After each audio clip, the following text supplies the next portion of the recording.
palais idéal a été bâti par un facteur qui s'appelle Joseph Ferdinand Cheval, qui naît en 1836, qui décède à l'âge de 88 ans.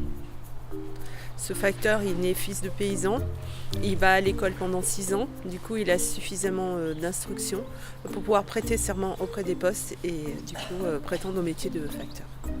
Alors il construit ce palais, il l'appelle son palais de rêve. L'histoire commence par un jour en avril 1879 où il va trébucher, il cherche la raison de sa chute et il découvre une pierre qu'il trouve très belle. Il va l'appeler la pierre d'achoppement. Le lendemain de cette chute et les jours d'après, il va faire un peu plus attention au sol et il va s'apercevoir qu'il y a plein d'autres pierres qui ont des formes un peu originales ou bizarres. Il va les ramasser, les entasser dans son jardin, au départ sans savoir ce qu'il allait en faire. Il prend l'idée de bâtir avec ces pierres une fontaine pour récupérer de l'eau dans un ruisseau qui passait juste en bordure de sa propriété. Cette fontaine, il la décore et elle devient le palais idéal.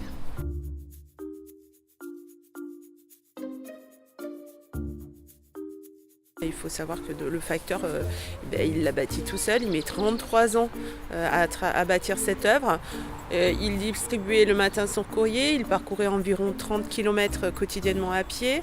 Il ramassait déjà un petit peu des pierres quand il avait de la place dans sa sacoche, mais comme il ne pouvait pas tout ramener d'un coup, il laissait des tas de cailloux en chemin qu'il retournait chercher l'après-midi avec sa brouette.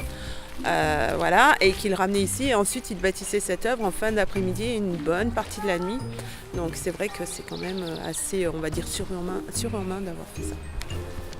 Alors on est dans les années 1900, fin 1800, début 1900. C'est la période de la colonisation. On parle beaucoup de ce qui se passe en Orient, en Occident, etc. Et en fait le facteur, je ne sais pas si c'est conscient ou inconscient, mais toujours est-il que tout autour de ce palais idéal, eh bien, il fait ressortir un message qui est la réunification des peuples. Alors le facteur a tout réalisé, il ne sculpte pas son œuvre, il fait du modelage. C'est-à-dire qu'il utilise de la chaux, enfin c'est à base de chaux, c'est un mortier de chaux, qu'il travaille jusqu'à ce qu'il ait la consistance d'une pâte à modeler.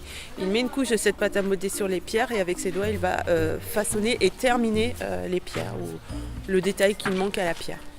Il dit qu'il n'était ni maçon ni architecte, voilà, c'était un autodidacte qui a bâti ce monument.